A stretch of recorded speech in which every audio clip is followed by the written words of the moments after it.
Welcome to the Doghouse. Have a listen as we take a look at life, love, and art in all its forms. Here's your host, the Rock Dog, Andrew Davis. I want to thank everyone who has taken the time to listen to one of the first two episodes. Jacob Gregory was the first one in the Doghouse. Last week was part one of our interview with Kitty Pitt. This is part two. Here's Kitty Pitt in the Doghouse. So I pack up my money and I go to Toronto and I have this bag, and I know in Vancouver I wouldn't have worked the sex trade because of my family, because of my father and who he was. He was, ended off as a Vancouver City coroner, and there was certain things that I was not going to be able to do. I was not going to be able to be a dancer because I have sloppy pendulous breasts and my rhythm's off. I knew that having sex for money, as in escorting or prostitution, although it was very alluring to me, there was something that I wasn't going to be able to get past. And if that's a societal view, where I thought I could hold on to this morality, then I was going to do that. So I needed to find something in the trade that was going to feed a lot of this stuff. And as I said, I grew up with NAS Nin, and I grew up with, I knew I had a side to me that was not what the other girls had.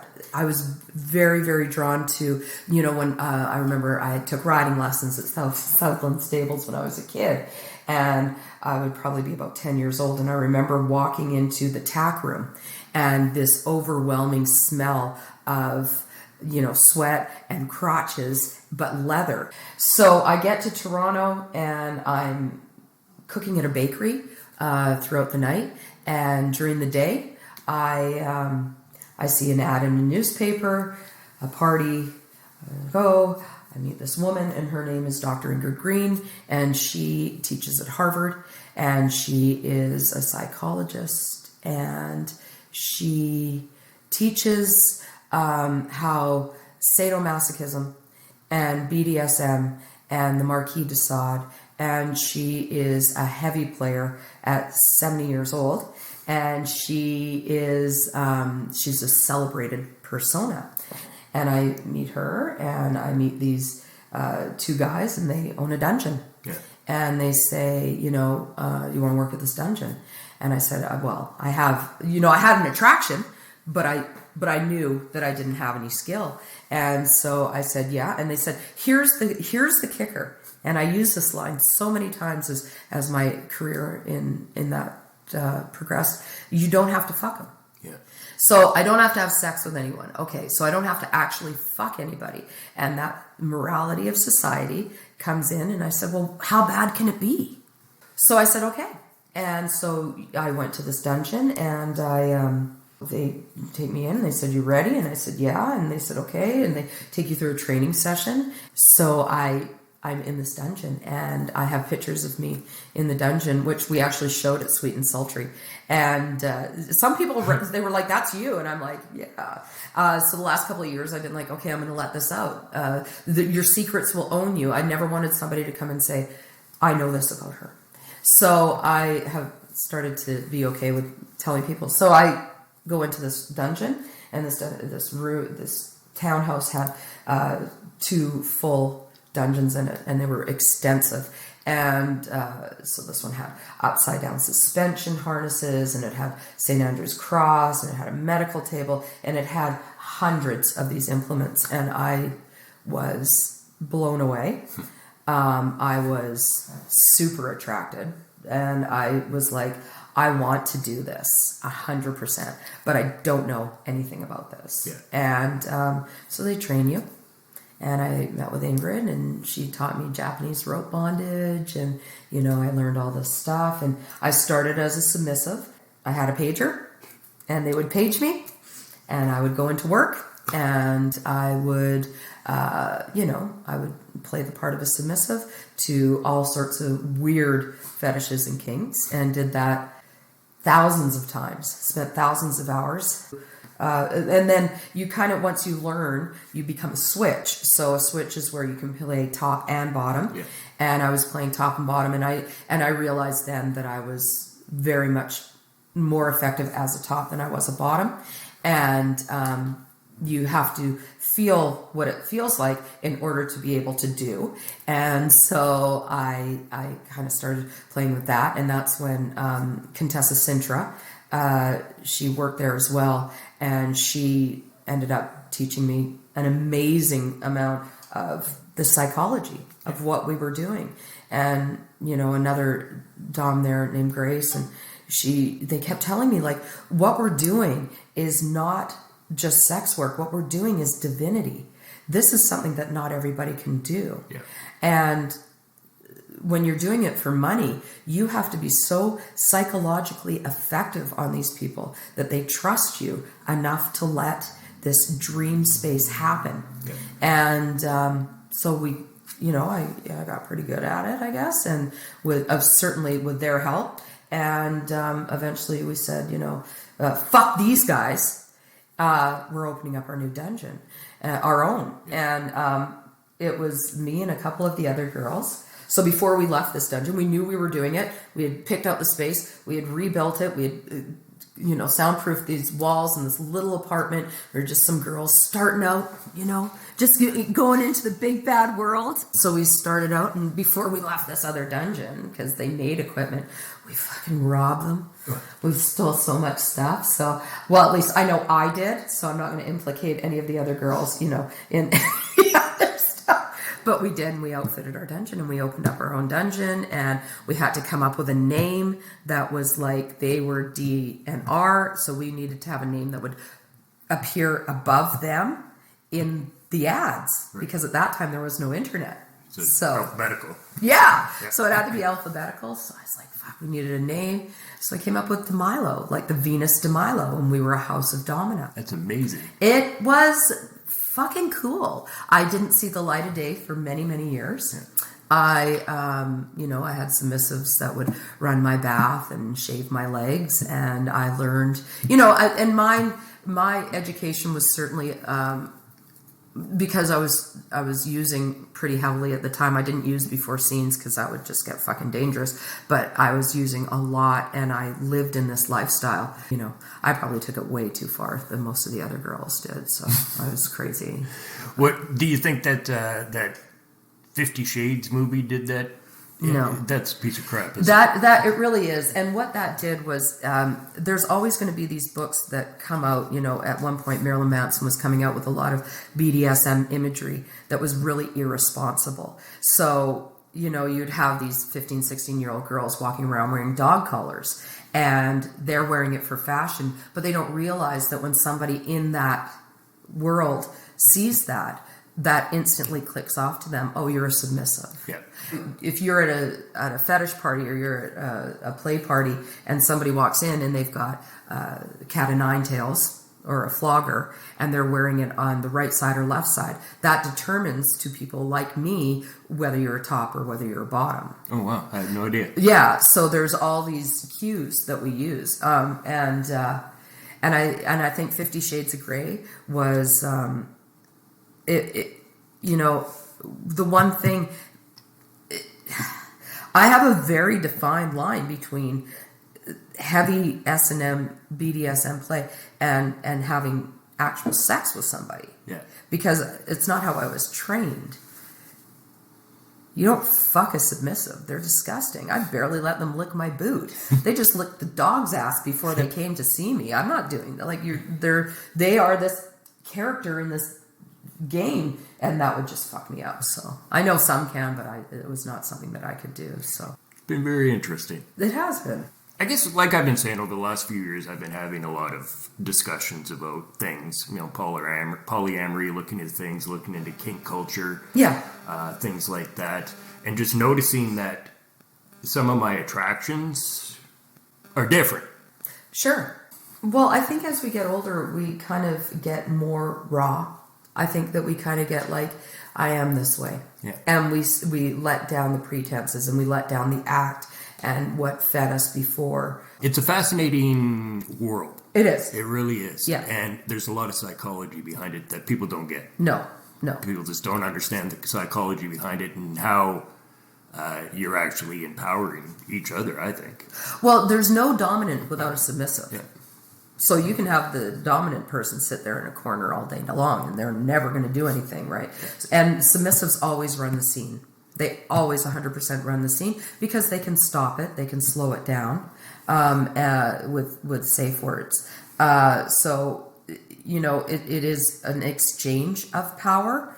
A professional dominatrix, in my opinion, is somebody who is a tour guide and who will take you from one place to the next place where you feel so comfortable that you don't realize what's going on, that will take you to a crescendo, bring you back with aftercare, and you don't realize what's gone on for days. And then you go, oh my God. And then, as a professional, you would go and you'd write in your book what you did with that person. So the next time you would, go further. It's a fascinating world. It is a crazy world. And the wonderful thing about that world is that, as a sufferer that was sexually abused as a child and certainly fucked a lot of people that lied to me. I need my smokes, man. It was the most empowering thing I've ever done. And I think this is what we don't understand about the sex trade, is there's a lot of people making judgment and passing judgments on something they have absolutely no idea what it can do. Yeah. And the empowerment of a woman being able to say, this is how I'm going to have sex with you. This is what I want for it. These are my boundaries. And you will respect them or this won't happen, is a lot more satisfying and is a lot more appealing to women, more and more especially today, than saying, well, I just did what he wanted me to do. Yeah. And if there's a financial exchange, I've always said, why fuck somebody you don't like every day so they can pay your rent when you can fuck somebody you don't know 3 times a month and pay your own mortgage? So I think, to me, it gave back a whole lot of empowerment, but then I kind of went silent about the whole thing. I didn't talk about it, and it was kind of this dirty secret that I had, because I struggle with. I worked in the sex trade. I did things in the sex trade that I am not comfortable exposing. Why am I not comfortable exposing that? Because I took money for sexual favors. But I have no problem telling you that I fucked all these other people. So what is wrong with that? It's this moral judgment that has been absolutely driven into us. That I, as a woman, am not allowed to have control over my sexuality. That there's something wrong and something immoral about me taking money for something I don't want to do anyway. I don't want to work at London Drugs, and I don't want to suck your dick. Yeah. But you pay me more to suck your dick than I did at London Drugs. Yeah. I mean, and certainly it was a lot easier to do those things when I, how many drinks would it take for you to suck a dick? I probably, I don't know, 8, 9 in maybe. 8, 9 in? Yeah, exactly, right? So imagine you're sober and somebody wants you to suck a dick. That's going to take some money. It's going to take some money. Now, it doesn't mean I wouldn't do it. No, absolutely. I would just feel bad about it later. And I would want to count that shoebox full of toonies. I think... so my relationship with my past and me working in the sex trade is still evolving. I'm getting more comfortable with it, but I always have this thing where I'm like, I worked in the sex trade, and I can say that, but then I always come back and say, but I didn't fuck anybody for money. But I fuck people for free.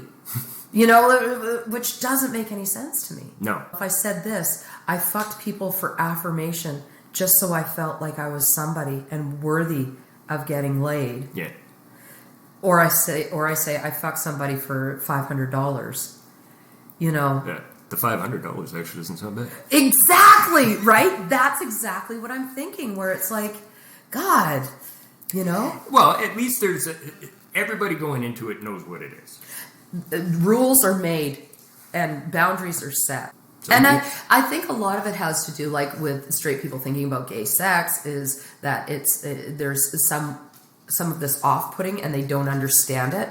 With BDSM, when you can't put yourself in a situation where you're like, Yeah, but where's the finish? Like, finish to most men is I put my penis into a hole in your body and I finish that way. So let's take that out of this transaction. Yeah.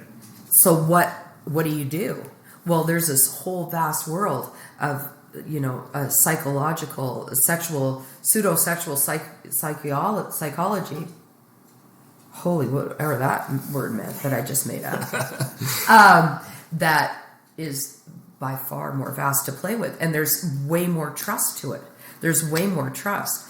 You can fuck a watermelon.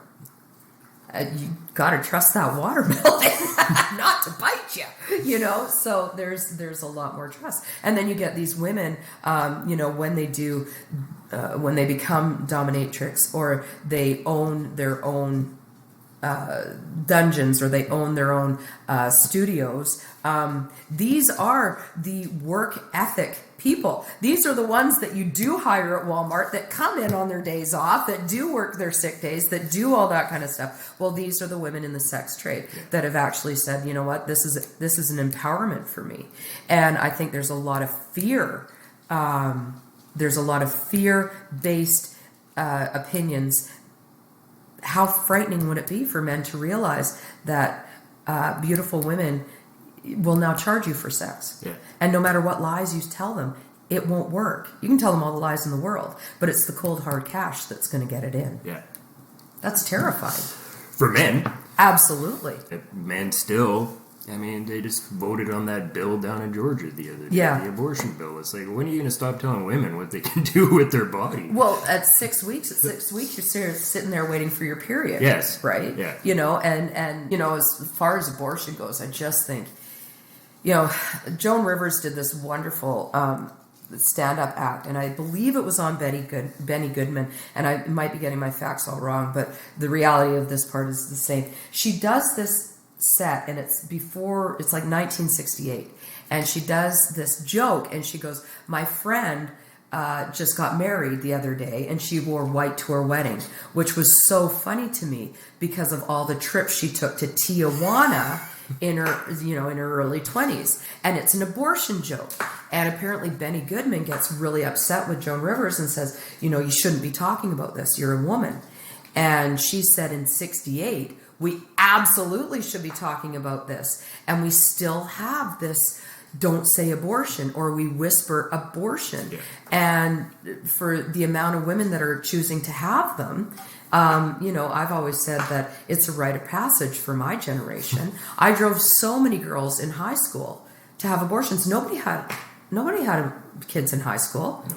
Nobody did that. You didn't do that. We lived in the city. You just didn't fucking do that. So I ended up having one in my 20s when I was in Toronto, and I knew this wasn't a viable pregnancy. I own a dungeon.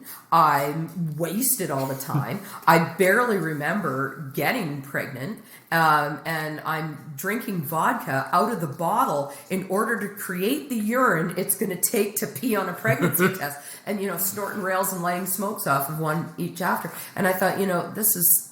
how selfish would it be for me to think that this is the thing that's going to change my life? This may change my life for a while, but what I am is what I am. And I was like, absolutely, abortion town it was. Pachoo! And they test you up and they go, yeah, when do you want to do this? And I'm like, I wanted to do this right away. And so they take all these tests and they go, oh, okay, come in this date, get your abortion. So I get my abortion, and I'm happy that I'm not pregnant anymore, and that, maybe this would snap something in my brain. It did not. So I'm dealing with hormones, and I'm dealing with being drunk, and I'm dealing with cocaine psychosis, which is a myriad of problems. And I get this phone call like a week later, and they say, oh, you've tested positive for chlamydia. And I'm like, oh, okay. And she goes, well, you have to get rid of that before you have the abortion. And I say, still being a comedian, well, not knowing I was a comedian at that time, I said, well, I've already had the abortion. Do I still have chlamydia? Like, and I knew that was not the way it worked. And she didn't find that funny at all. And I said, well, what happens if I don't get rid of the chlamydia? She goes, well, you won't be able to have kids. And I said, well, that's not a good business model for you. So, I'm one of these women that I'll shout my abortion.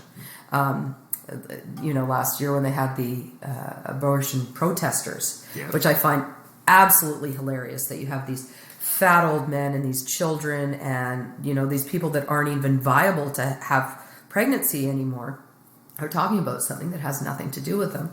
And they're protesting.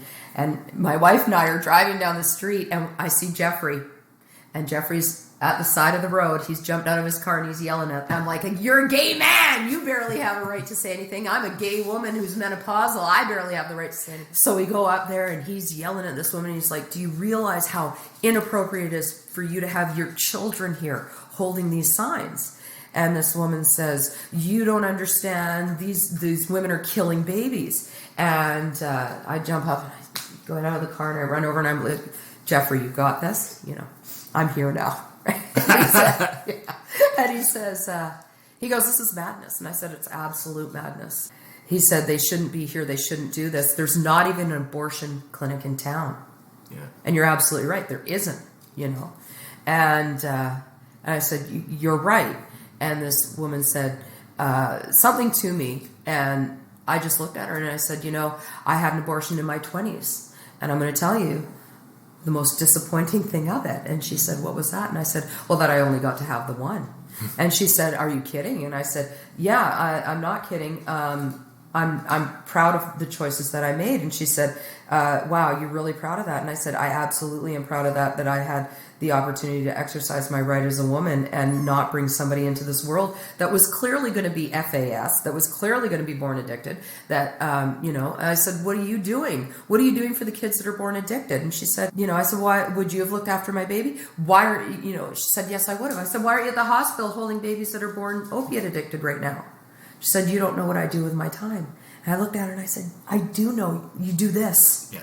You do this. You tell people what they can and can't do with their bodies. And there's no difference for telling me what I can and can't do with my body with a pregnancy, with homosexuality, with polyamory, with tattoos, with piercings, with anything. This is from the time I got my first tattoo. This thing is mine. And I will put in it, take out of it. I will do what I want. I will charge money for it if I want. I will do whatever I want with this. And that is the saddest thing, is when you have women taking power away from other women. Yeah. That's awful. I know it's kind of a dumb question, because people don't say, well, when did you know you were straight? Right. So for someone to say, well, when did you know you were gay? Yeah. Is kind of a dumb question. But it's valid, though. I mean, we all grow up in this society where it's a heterosexual society, and obviously we're not all heterosexuals. No. But when did you kind of know that you had feelings for the same sex, for women? Oh, God. I mean, I think there's always been these markers in my life. I remember being at summer camp, and there was a counselor, and her name was Marlene, and she had blonde hair, and she was kind of tan, and she wore blue eyeliner, and I was fascinated with her. And I just couldn't figure out why I was fascinated with her. And I mean, I could say, well, my mom always sent me to girls' camp because she didn't want me to be around boys. Little did she know. Right, yeah. I remember my mother saying to me, be anything but don't be gay. Which would have been nice if she had said, be anything but don't be rich. Yeah. Be anything but don't be Madonna. I would have been Madonna. So I always knew that I did. I always knew I did. I knew the consequences of coming out would be horrific. Even though growing up in the late 70s and early 80s, where there was this androgyny in fashion and there was this acceptance, and then we get so far in the gay community, and then this AIDS outbreak, and then now it's this death sentence, and it although it built the divide between homosexual men and homosexual women, and it became this gay community and uprising with Stonewall, there was still this very much a divide between gay and straight people. And I knew that I didn't want to be gay. Yeah. And I thought that if I had sex with men enough, that it would go away. You screwed the gay away. I tried to fuck the gay away, and it didn't work. And you know, the more I did that, the more I drank. The more I drank, the more I would act out with men and women. I mean, I've always had that. I was sleeping with a woman in high school before I was sleeping with boys in high school. I always knew, but I always knew that it was going to be this tragedy because that's how it had been explained to me, that this was the lowest form of society. And growing up in a family the way I did, there was always this very much a class system. And there's still people that feel that way. Which Sure. In 2019, just absolutely blows my mind that people can still be that closed-minded and that narrow-minded in their thinking that you're somehow less of a person because of who you sleep with. Right. And what's really interesting is actually my wife and I, we were having this conversation just last night. What happens when you're very comfortable in the gay community and you're very comfortable with who you are, you become gay elitists, where we look at straight people, and although you're very charming, Andrew, but the jury's out, we kind of go, you're less than us. We make choices. Yeah. You have consequences. So a lot of the time you're with somebody because of the consequences of a sexual act which created a human being. Yes. And that, to us, is absolutely mortifying.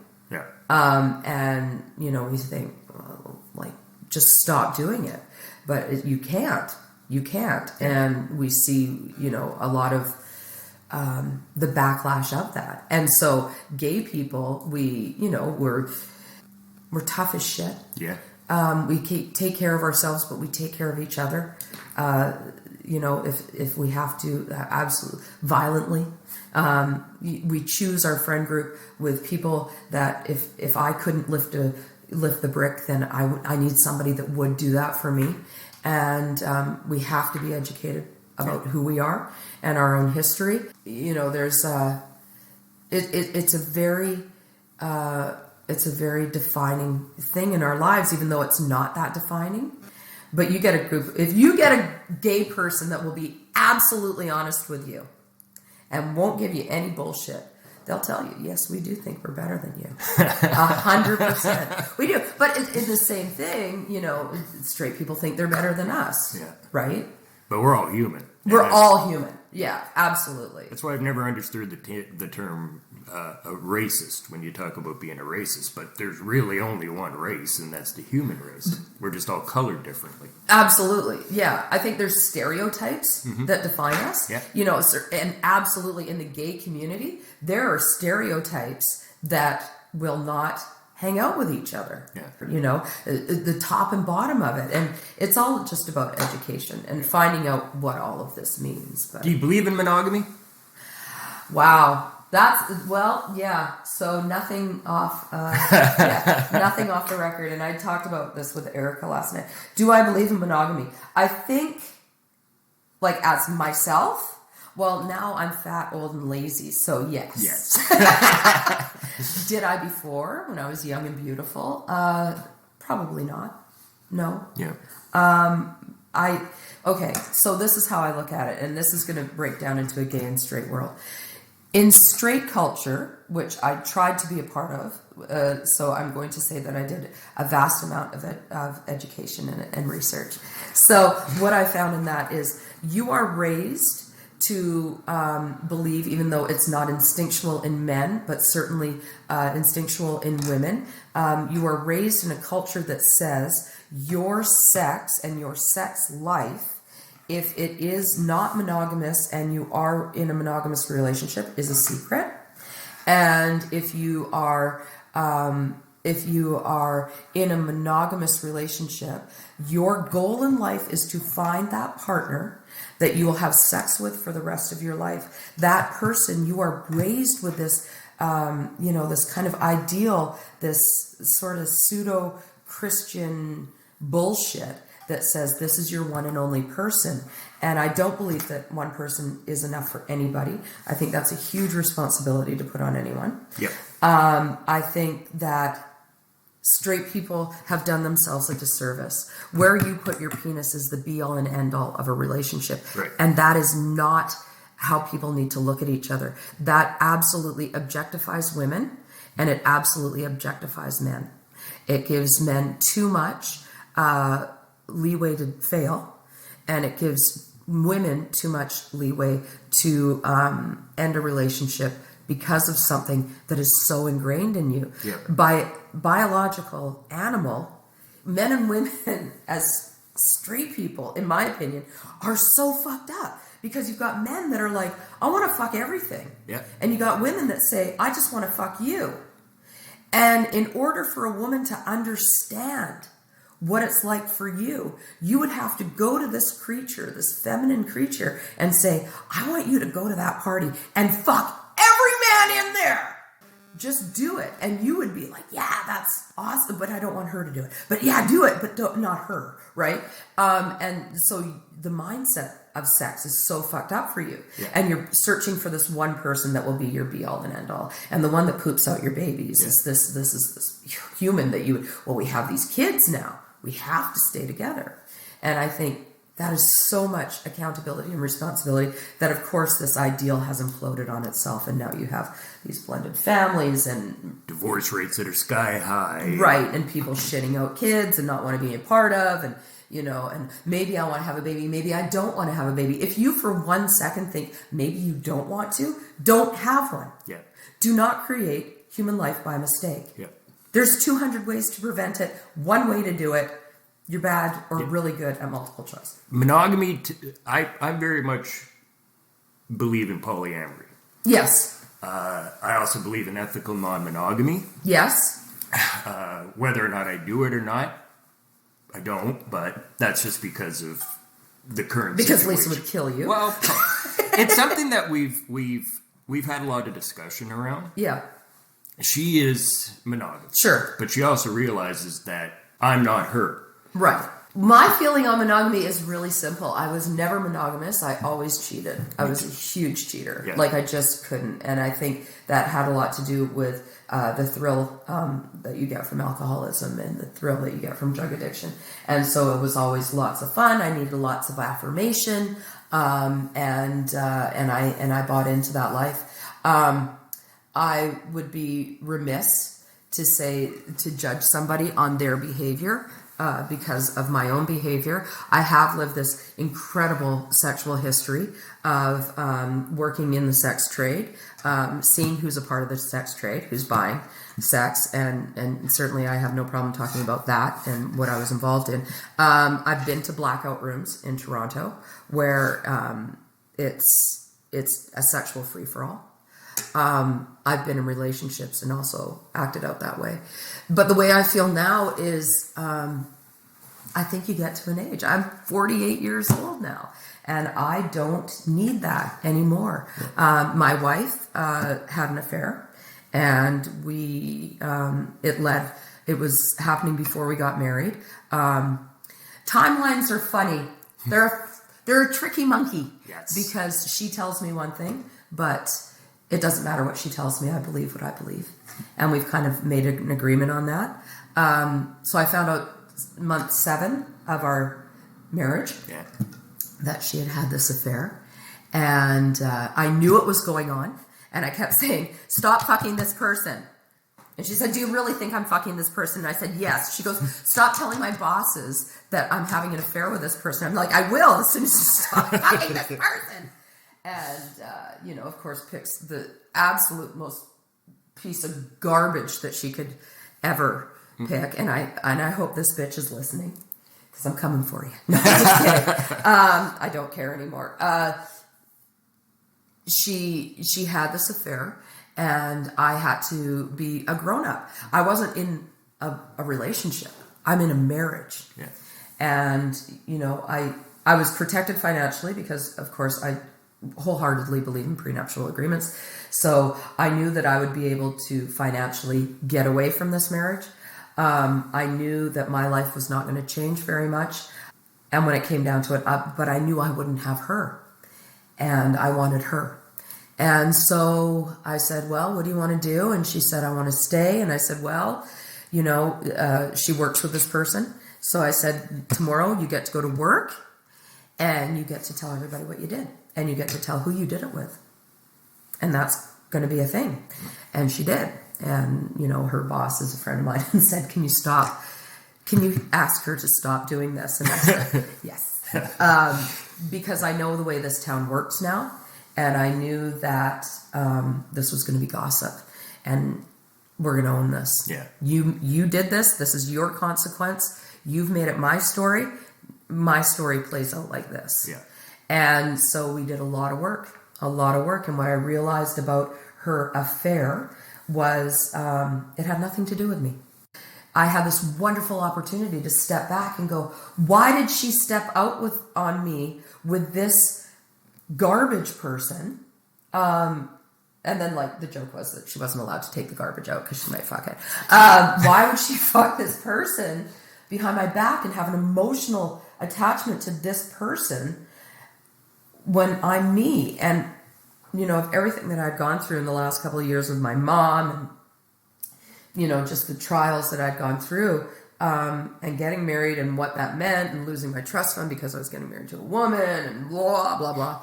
And I thought about it and I was like, I'm fucking awesome. I am fucking awesome. And it was this realization at 46 years old, 47 years old of going, I built everything with my hands. I built, I worked so hard in order to have this home that I could provide for her, to have this business that would provide the home that I've worked so hard, and there's nothing wrong with me. There was something wrong with her. And so, that was therapy for her and therapy for me and learning about trust and, But it builds a stronger relationship. It absolutely has.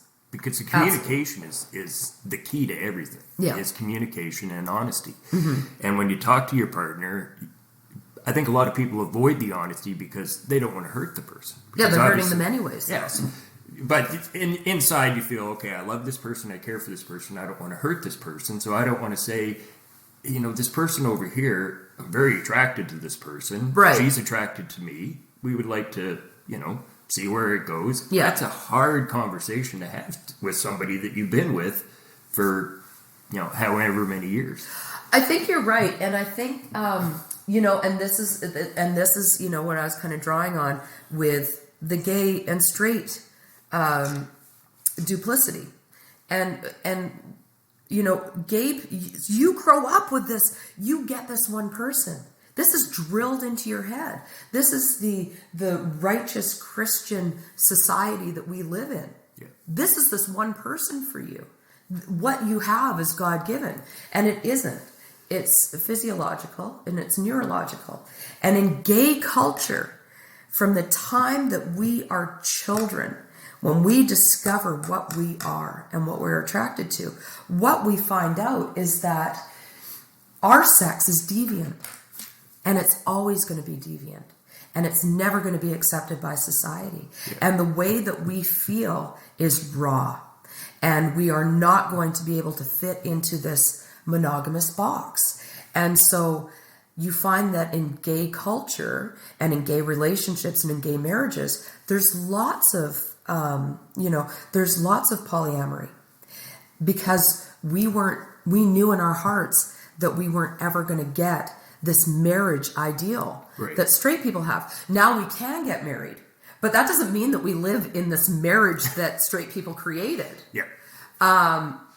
There's always this kind of flow to it where it's like we can have this honesty. When we say we marry our best friends in gay culture, we marry our best friends. Yeah. We marry somebody that is beyond sex. And in straight culture, it is reliant on that physical act. Whether you stay together, if you're not doing it with each other, you're not going to stay together. Yeah. If you do it with somebody else behind somebody's back, you're not going to stay together. And you have this great weight weighing on your sexuality. Yes. And your sex. And whereas we don't, we have this great, powerful connection with people that will throw the brick for us. That when I get sick, she will be there for me. When she gets sick, I will be there for her. Jeffrey would be absolutely part of this polyamorous relationship. He's going to love that I said that, because if he gets sick, he's in our home. Like this, we are family is family is family. Yeah. And we haven't created a family by mistake. We've created a family that is based on trust and interest and love and caring, and that goes beyond any sex that could ever be provided. And that's what polyamory is all about. Absolutely. It's about many different relationships, and in the end, it is about love. I mean, polyamory, many loves. That's right. And people have different relationships. Some are sexual, some are not sexual, some are completely emotional only. Right, yeah. And that's still a loving, caring relationship. Absolutely. So people that go, I could never do polyamory, it's like, well, you already do.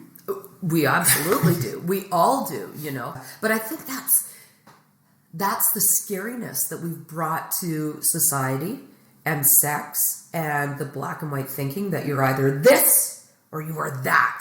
And polyamory is so much more, so much more. I have friends and people that come around and in and out of your life, and you are absolutely obsessed with them. Yeah. Our thinking has to change. It has to change and be more accommodating. Right. I think we need to remove sex and love, because I think people have that misunderstanding that sex is love, and it's not. Oh my God, it's super not. What would you say to somebody that say there's somebody out there and they're kind of questioning things? Yeah, and it's really funny because we are of this the consequence. Where does this go? We're not about staying in the moment. We're all about well, how much further can I take this? Yeah. So, case in point. So last year when we did the queer culture weekend, and we do the big deja vu, and we had the Brat Pack here. Yeah. Cynthia Kiss showed up, and she is a gorgeous drag queen, just female impersonator. Was that the blonde? Yeah. Oh yes. Yeah. Right? I think we're talking about the same thing here, right? And absolutely stunning. And she was talking to me, and she's in full drag, and she's speaking to me, and I'm staring at her mouth, and I'm looking at her, and I guess I had this dazed look on my face, duh. And she says, "Are you okay?" And I said, I'm awestruck. You are so incredibly beautiful. And I was so attracted to her. And so she said, "Oh, well, thank you." And, all that bullshit. And then backstage, I'm trying to flirt. And I'm sure at one point I was real good at it, but I was super hammered. And now I'm straight and awkward and stupid. And I probably farted halfway through, But I was like, you're so pretty. And I think we should probably make out. I don't know. I'm just gonna leave that there. And she goes, "Aw, that'd be fun. I have a penis." And I was like, "All right. Yeah." And woke up the next morning and was still completely blown away by this person, and went on her Instagram and had to look at pictures of her out of drag as a male in order to stop this kind of thing and go that's who you're attracted to. So I think if we get away from the consequences of it, it's not about making out with somebody. It's not about having sex with. It's not about how this is going to relate and confuse you. I think it's just about in the moment appreciation. Yeah. And there's nothing gay about that. You can look at another guy and be like, "Fuck, he's hot as shit." Yeah. It's when you're sucking him off, in the shower, in the house that you guys built together, and you have a little dog named Fellatio that you carry around, and you go to Pier 1 and buy new towels for that bathroom. That's the gay part. So sexual attraction is not gay. Gay is a lifestyle. Gay is a lifestyle that you say, "I am out, I am proud, I'm going to live this way, I'm queer." Queer is non-binary. Queer is not, "I'm gay, I'm straight, I'm poly, I'm trans." Queer is what we all are. Yeah. It's just about if you decide to embrace it, and that's why we call ourselves queer culture, because we certainly accept straight people that are allies. But this queerness is being able to appreciate the beauty, but not have to have the sex, you know. And I would just say, you know, you don't have to do anything you don't want to do until you're ready to do it. Until you're ready to do it. Right? Yeah. I spent a long time trying to prove to myself that I was either straight or gay, but either way, I mean, my numbers are high. Like I should have got, like if I got a nickel for every time I had done it. 25 cents? Well, how many nickels is that? I would have a lot of nickels, but I'm not good at math. Yeah, I think that it's just about saying it's okay to appreciate. Appreciation is what's in your soul. Yeah. You find beauty because your soul sees it, you know. Love is blind, you know, and therefore looks with the mind. But I think, you know, it's about saying appreciation is everything. So that comes from your soul, right? Yeah. I think the societal views say, don't find other men attractive. Yes. Don't find that drag queen insane. As literally one of the best looking women I've ever seen in my life. Yes. With a penis. And I'm thinking like, how would that even work? You know? And that might be too far, right?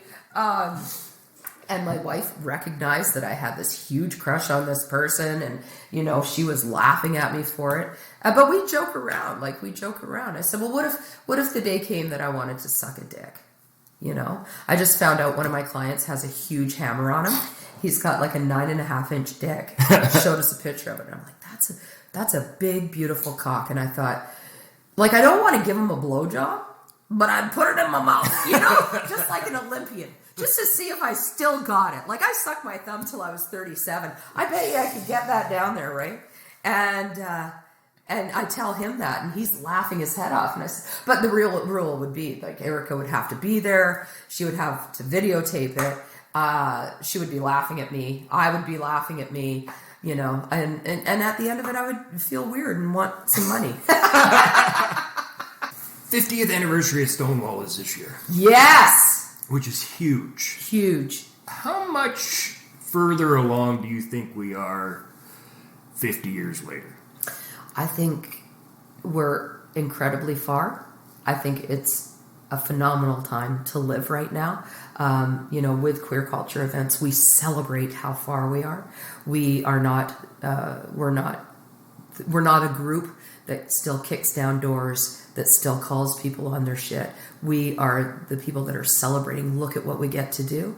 I think Stonewall was so cosmically apropos at the time and this is why I always say, I'm going to need somebody who will throw a brick for me, because that is a Stonewall saying. Who threw that first brick?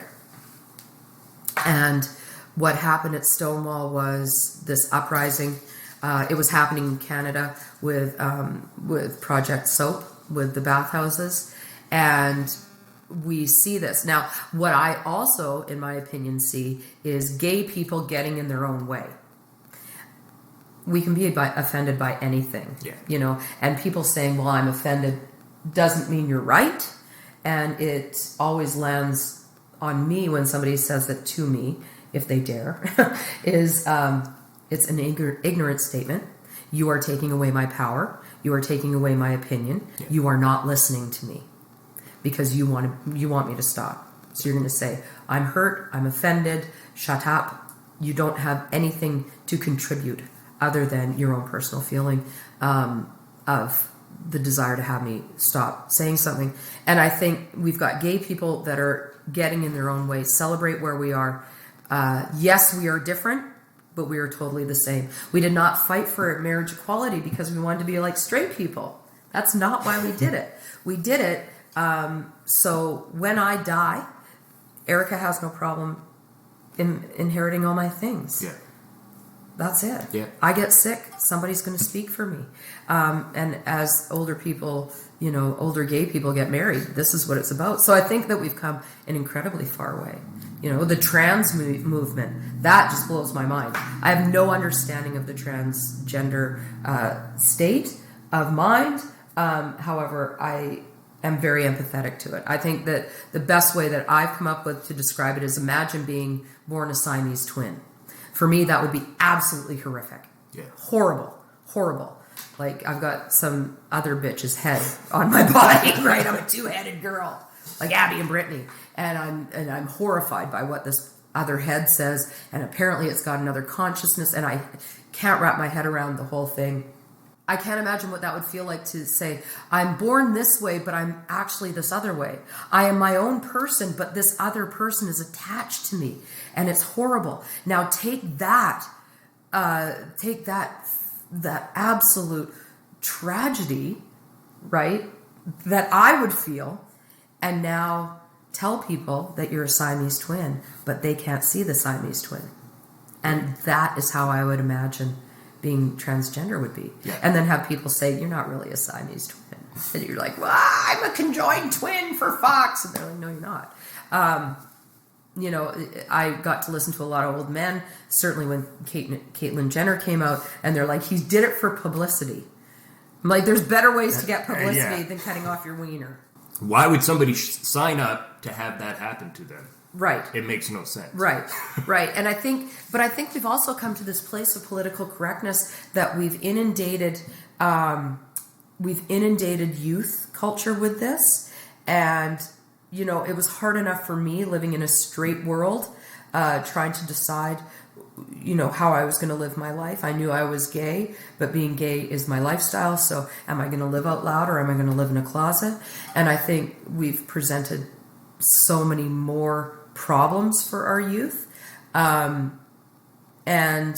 But I think Stonewall, this 50th anniversary, being a huge Madonna fan, she's got a new song on her album that's called I Rise, and that's about Stonewall. And I think it's a pretty amazing time to live in, especially from where I came from, where Jeffrey came from, to where we sit now. And this is why we just want to celebrate. Yeah, I know myself, I've seen a huge change in opinion over the years from when I was a kid. When I was in high school, I pierced my right ear. Well, that's because you're gay. Well, that's what they told me. Because you had 9 drinks and you were like putting it out there. But I heard it all. Yeah. I wore mascara in school. Yeah. Right. And I think those words are offensive to straight people. Faggot, dyke, all those things.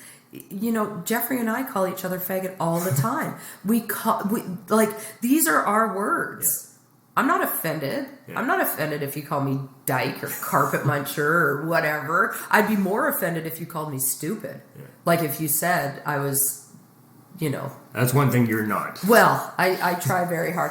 But I don't, there's this world out there, and we don't know what's happening, and now we've all got these smartphones, and there was no test project for that. Yeah. And we have all this information in the known universe right at our hands, yet people are getting more and more ignorant. Yeah.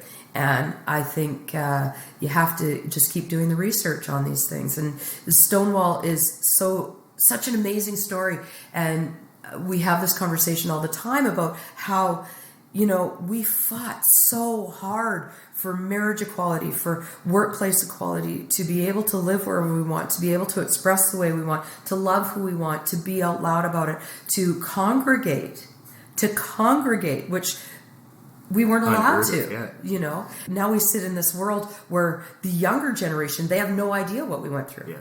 They have no idea. And there's this, the dichotomy of it is this. Well, we worked so hard. You should know what we went through. Yeah. And then I always think, well, yeah, we worked so hard, and we lit the trail for you, and we paved it, and we put rainbow flowers all down the sides of it, and and it all leads to this beautiful gazebo of inclusion. And you don't need to know, because they don't owe us anything. Yeah. The youth don't owe the older gays anything. We see it when they walk down the streets holding hands. We get to say, we did that for you. Avalanche with your deja vu. There you go. That could never happen back then. No. There's no way. They would No. have been raided and people would have been arrested, and that, to me, is asinine. It's just, Yeah. it's stupid. Well, yeah, and I mean, if looking into the history of it, we used to do queer culture at Bayside, and that was, the history of the gay revolution in Canada, and finding out that in my lifetime it was illegal in Alberta to dance with a same-sex person and be raided. And if the bar was raided and you were arrested, and then you were outed, you could be put into an institution and have shock therapy done for you.